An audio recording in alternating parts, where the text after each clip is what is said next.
everyone, it's Robin, RS Island Crafts, and welcome to my studio. This is my WiP It Wednesday video where I'm going to show you some of the crafty goodness that I've been working on this week. On our recent live stream, we were playing with the idea of art quilts, on just making things up as we go along, how to release some of our nervous energy, and every time I start talking, that one wants to eat. I am recording this a little early in the morning, so it is second breakfast for little s'moresies. So I fed her. But anyway, we were working on this and we were just trying to loosen up our creativity a little bit. We played a little, made a nice simple patchwork background, and then we tried to figure out our flower center. I went ahead and added the ladybug. We chose some white pom-poms for the center. Now this is a little bit off center. I haven't trimmed it up yet. I haven't quilted it. I have the batting. You can see on the back that it is on that gridded interfacing. So you see I stitched around the petals. I used the blanket stitch type thing. There's a few different ones on my sewing machine, so I'm not really sure which one is which. I just used the one that works for me on that project. I also, on the center right there, I went around first with white and a straight stitch to hold the pom-poms in. And then I did 2 rounds of the blanket stitch, but I put them so I did 1 round and then I moved over just a smidge, about 1/8 of an inch, and I put the next round. So it's a double layer, and I think it just adds a little extra to it. I used 2 different color pinks depending on which petals I was on, whether it was the dark ones or the light ones. So now this was just to loosen us up and say, okay, look, we can do creative things. Now on the next live stream, which is on May 19th at 3 p.m. Eastern, we are going to get a little bit more creative, and we're going to do something a little bit different that might think more like a art quilt versus just a patchwork with applique. But remember, an art quilt can be whatever you want it to be. This was just an activity to loosen up. Like before you go running or doing any type of exercise, you're supposed to stretch your muscles and get everything going before you start working on it. So here we go. I was thinking this would be really cute in a little girl's room to have as a small pillow or a little wall hanging. And it would also be cute if you had some type of like a mirror in there. I could see this on you could put it on like a canvas, like a painting canvas, and put it onto that, and then you could always glue like a mirror in the center or something. There's a lot you can do with a small project like this. Now during the live stream, I had meant to give away some fabric postcards. I have a stack of just the scrappy ones. I was playing with using, can you see that? I don't know if it's like a dull color on there.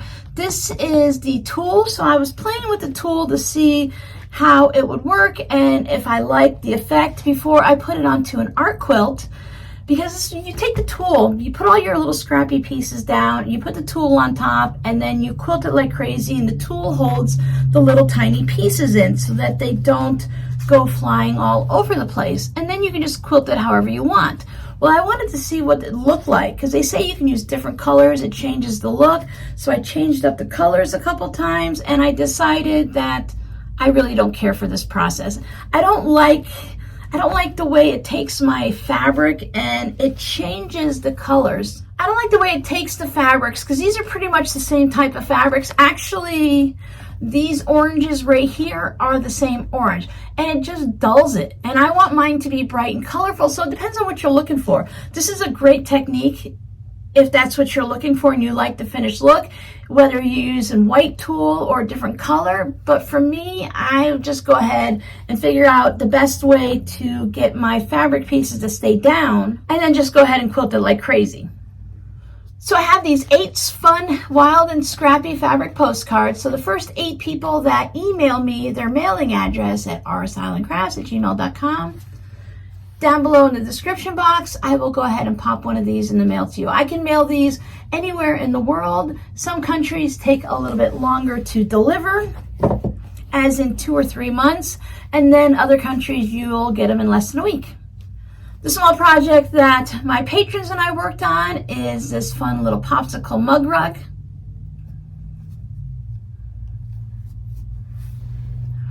So if you can see, there's what they're calling like shadow fabric. You know how you have the popsicle with the stick? It shows like a darker shadow look because the stick is inside the popsicle. So we use some similar colored fabric, but a little darker or a little lighter just to show that accent. I actually had some of this ice cream popsicle fabric, so I used that for my border. I had quilted this before I put the backing on, so when you're seeing that quilting in there, you're actually seeing it through the fabric. I used some of the spray adhesive glue, so I can't pull the yellow fabric off to show you, but if you purchase this, well, you can kind of see right here. So if you purchase this, you'll be able to see that the stitching is actually underneath the yellow fabric, and I just thought that was so cute. It wasn't anything I'd planned. It actually had happened by accident. I'd wanted to go ahead and do all of the applique stitching before I put the backing on in case there was any weird stitching or anything like that, or you had to jump from spot to spot.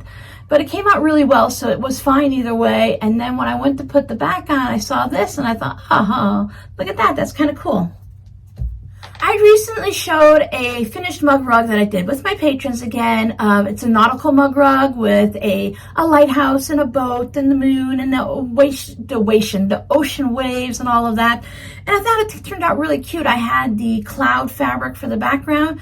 And one of you guys had asked, if I was planning on making another one. And I don't normally make more. I think I might make something else with this also because I really thought these popsicles were cute, but I'm normally a one and done type person unless it's like zipper pouches, pillows, tote bags and stuff like that, and even then each one is a little bit different. But since you asked, I went ahead and I made a second one, and I absolutely love this. Look at this blue fabric, was perfect for the background. I have all the bright colors. This right here is an actual fabric, so that's some wave fabric. And then they have you cut out like a rickrack applique. So I put that on top just to cover all the raw edges and then make it look more wavy. I love the way boy, I'm in a tongue-tied today. I love the way the lighthouse is looking. I still need to go ahead and applique everything down and turn it into something. But if you were the person that was asking about this, I do have it. I should hopefully finish it up sometime this week or maybe on this weekend coming up. But then I will search for you unless you remind me down below in the comments. I'll find your previous comment so that I can let you know that it'll be in the shop for you. I'll hold it reserved for you once it's finished for a short amount of time. And if you're not interested, then I'll just open it up to everybody. But isn't that just so cute? That blue fabric, it was just going through my scrap bin and I saw that and I thought that was perfect. And then this green fabric has the design on it, so it keeps adding that motion and momentum. It's not quilted yet, so I might trim it down a little bit more so it's a little closer like that instead of just random because I have the sun down so low. I even went for brown with the boat and the mast. Now, I don't know what color teak wood is, but I think they use teak for boats, so I went with, there you go, you can see that brown for the boat. I just thought it was so cute. I think this would be really fun hanging up on the wall somewhere. It's bigger than a mug rug, but mug rugs can be any size. I'm going to look at this more like a little mini quilt. So I'm going to stick with the scrappy word of the day is fabric postcard because I have something else I want to talk about that has to do with fabric postcards. But remember, if you would like one of these, to just go ahead and email me your mailing address. I'll let you know if I have enough to give to everyone who emails me, knowing that I have 8 of them. A couple extra, I might be able to send out a couple extra, but these are all the ones I have right now. I have to actually make more fabric postcards. Now, speaking of fabric postcards, there's been a lot of things that I've been going like a mental checklist for this whole moving thing and everything like that. And the curtain back here, my crumb block scrappy fabric curtain, that's been hanging up here. I think it's probably about 4 or 5 years now. I'm pretty sure I had this before Rob passed away, and he'll have been gone for 4 years later this year. So I'm thinking it's at least 4, probably more like 5 years old. I did it during the crumb block series.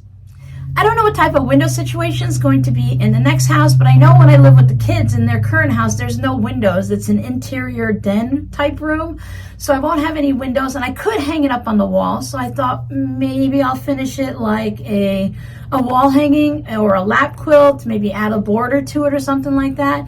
But then I had spark of inspiration the other day. I decided that to commemorate this room, because once I leave here, this is the end of this room. We're never going to be back. No matter where I'm at, this is never going to be the same. I've been wanting to make a new curtain anyways, maybe something for the holidays, maybe have something for the winter and something for the summer, add some batik one or something like that. So I've been tossing that around in my brain, trying to decide what I want to do. But for this one, I'm going to go ahead and take it down, and I'll probably see if I can hand wash it a little bit. It's a little dusty from being up there. Maybe hit it with the vacuum or just let it sit out in the sun and let the breeze blow the dust off.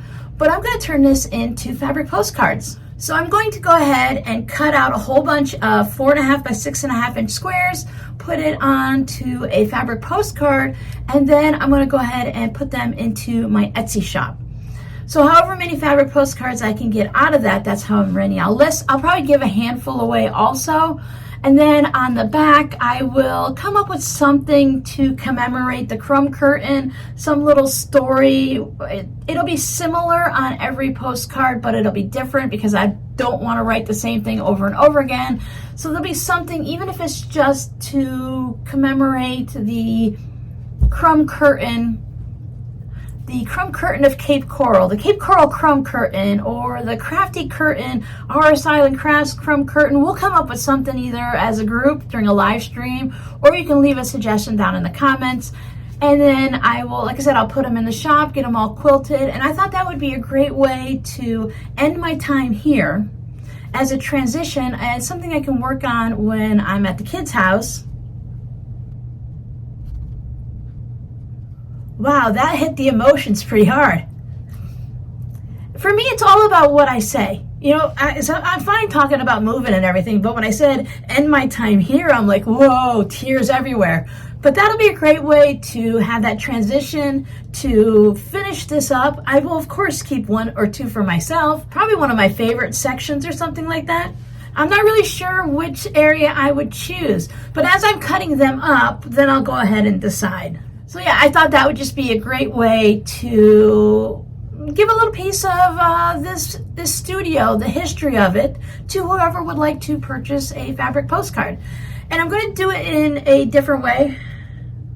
I'm going to be putting my fabric postcards in the shop in a little bit of a different way now, instead of having a shipping charge, because Etsy charges $3.44 the last time I looked for a fabric postcard to put it in an envelope to mail it, and not like because I don't have, I guess I could find some regular white envelopes to mail it in, but from now on I'll put it in the listings too, that unless you let me know otherwise, I'm going to be putting it in a clear envelope and mailing it just like I would mail it to you guys. So if you purchase it, it'll still go in the clear envelope with the shipping label and stuff on it, and it'll go to you just like that, instead of putting it into like a manila envelope or something, unless of course you order more than one, or you order other things from the shop, or you put it a request. I'll put it in the listing to make it really clear that if you don't want it mailed like this and you want it in a manila envelope, that there'll be the extra charge. It'll be a choice on the listing and stuff like that. But I'll explain all that more in detail, but I thought that was just going to be a great way to honor this curtain, and also let me make some new ones for wherever we're at and whenever we get there. So thank you guys so much for hanging out with me. Now remember, we're getting closer to, I think we're getting close to the 45,000 subscriber mark. I might end up just doing a 45,000 subscriber giveaway, something smaller. And then when we get to the 50,000, we'll do the spool and the flamingo. So check to see if you're subscribed. Thank you guys so much for hanging out with me, and I will see you guys in Friday's video. Bye.